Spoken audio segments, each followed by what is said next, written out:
17ই ফেব্রুয়ারি রাখাল রাহা নামক একটা লোক এই যে বাংলাদেশের তাগতি সরকার ফেসিবাদকে বহু কষ্টে যে আমরা উৎখাত করতে সক্ষম হয়েছি, ওই ফেসিবাদ সরকার আবার নাম নিলে আবার অনেকের অন্তর জ্বলে, দলের নাম নিলে না বললাম, তারা যেভাবে মানুষের উপরে জুলুম করেছে, তারা যেভাবে এই বাংলাদেশের শিক্ষা ব্যবস্থাকে ধ্বংস করে দিয়েছে, এটাকে আবার আমাদের আন্দোলনের মুখে পড়ে যারা বর্তমানে সরকারে আছে তারা সংরক্ষণের একটা দায়িত্ব হাতে নিছিল।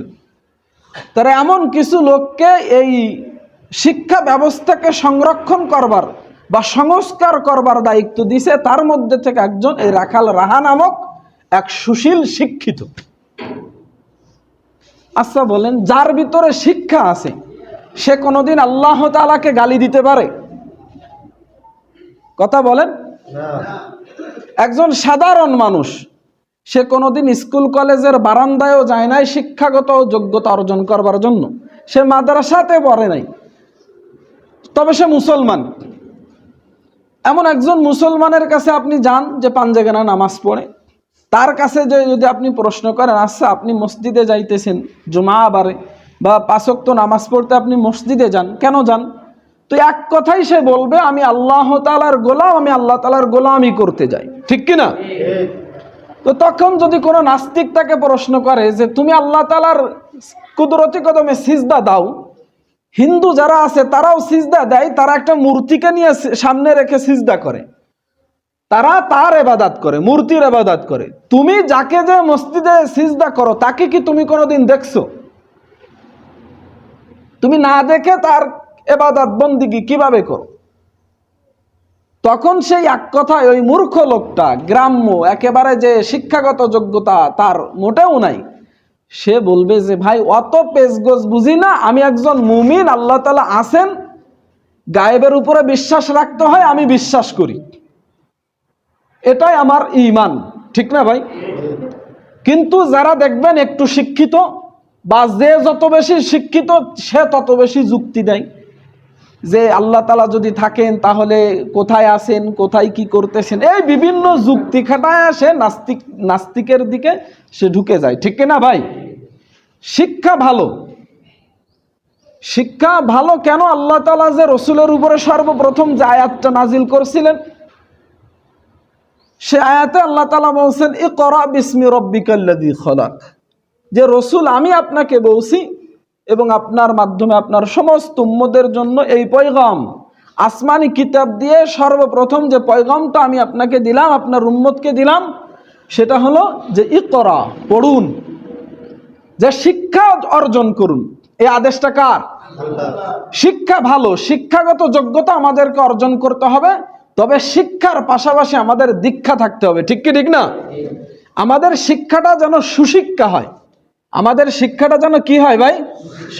মানে সুশিক্ষা। তো এই রাখাল রাহা নামক যে লোকটা, সে যেভাবে আল্লাহ তাআলাকে গালি দিছে, এটা আসলে আমার কাছে আছে, আমি দেখছি, কিন্তু মুখ দিয়ে আপনাদের সামনে যে বলবো এই সাহস আমার নাই। অথচ তারা আমাদের সমাজের ভিতরে সুশীল, তারা শিক্ষিত, তারাই আমাদের মাথার উপরে সওয়ার হয়ে আছে। আমাদের সমাজের আমরা অধিকাংশ মানুষ হলো মুসলমান, আমাদের মুসলমানদের সন্তানরা অধিকাংশ স্কুল কলেজ ভার্সিটিতে পড়ে। ঠিক না? তাদের জন্য শিক্ষা ব্যবস্থা সংস্কারের দায়িত্ব দিছে এমন একজন নাস্তিক যে আল্লাহ তাআলাকে গালি দিচ্ছে। নাউজুবিল্লাহ বলেন। তো দেখেন, তার বিরুদ্ধে আমাদের এলাকায়, আমরা গ্রাম্য পর্যায়ের মানুষ, এজন্য আমাদের ভিতরে আসলে এইভাবে আন্দোলন হয় নাই। খুলনাতে, যশোরে বা বিভাগীয় পর্যায়ে বা আমাদের রাজধানীতে প্রত্যেকটা দিন, প্রত্যেকটা জুমাবারে যারা বর্তমানে সরকার প্রধান আছে তাদের কাছে এই পয়গামটা পৌঁছানো হয়েছে। আন্দোলন আমাদের ভাইয়েরা, আমরা মুসলমানরা করছি, যে দেখেন যারা আমরা এই বাংলাদেশের মানুষ, আপনারা যারা সরকার প্রধান আছে, ডক্টর ইউনূস সাহেব, সেও কিন্তু মুসলমান, তার ভিতরে ঈমান আছে না আছে সে জানে, তার খোদা জানে, কিন্তু সে ব্যক্তি মুসলমান বলে দাবি করে। ঠিক কিনা? আরো যারা অধিকাংশই, যারা তত্ত্বাবধায়ক সরকারের ভিতরে যারা আছে, অধিকাংশই মুসলমান, সে নারী হোক বা পুরুষ হোক। তো আমরা এভাবেও তাদের কাছে আবেদন করছি, দাবি জানাইছি, দেখেন আল্লাহ তাআলার বন্দেগী আমরা করি, আমরা যেমন আল্লাহ তাআলার বান্দা, আপনারাও আল্লাহ তাআলার বান্দা। আমাদের রব যেমন আল্লাহ, আপনাদের রব। ডাক্তার ইউনূসকে লক্ষ্য করে কথাও বলা হয়েছে, ডাক্তার ইউনূস সাহেব, আমরা আপনাকে শ্রদ্ধা করি। আমাদের রব যেমন আল্লাহ, আপনি ডক্টর ইউনূস, আপনার রব কিন্তু আল্লাহ, ঠিক কি ঠিক না? আরো যারা আছে সকলকেই লক্ষ্য করে কথাগুলো আমরা বোঝানোর চেষ্টা করেছি।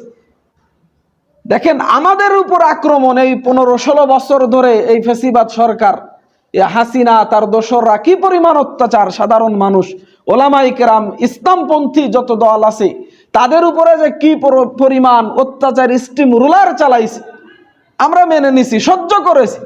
কিন্তু এমন জায়গায় এমন আঘাত করতেছে যেখানে আসলে কোনো মুসলমান সহ্য করতে পারে, আর যে সহ্য করে বসে থাকবে, এর প্রতিবাদ যে না করবে, আসলে সে মুসলমান না। সে মুসলমান ঘরের জন্মগ্রহণ করুক আর যাই করুক, ছোটবেলায় খতনা করুক আর না করুক, সে মুসলমান না। সে যখন শুনবে যে কোনো একজন নাস্তিক আল্লাহ তাআলাকে চু দিয়ে, আমি বলতে পারতেছি না কথাটা, সে আল্লাহ তাআলাকে এভাবেই গালি দিছে। হ্যাঁ, আপনারা অনলাইনের যুগ, কেউ যদি দেখতে চান ইউটিউবে ফেসবুকে সার্চ দিলে পাবেন যে সে কিভাবে আল্লাহ তাআলার মানহানিকর বক্তব্য দিছে। তো তাদেরকে আমরা একথা বলছি যে দেখেন, তাকে আপনারা গ্রেফতার করুন, সে যে দায়িত্বের আছে এই দায়িত্ব থেকে তাকে অব্যাহতি দিন এবং তাকে দৃষ্টান্তমূলক শাস্তি দেওয়া হোক। এটা আমাদের সকলের প্রাণের দাবি, কি দাবি না?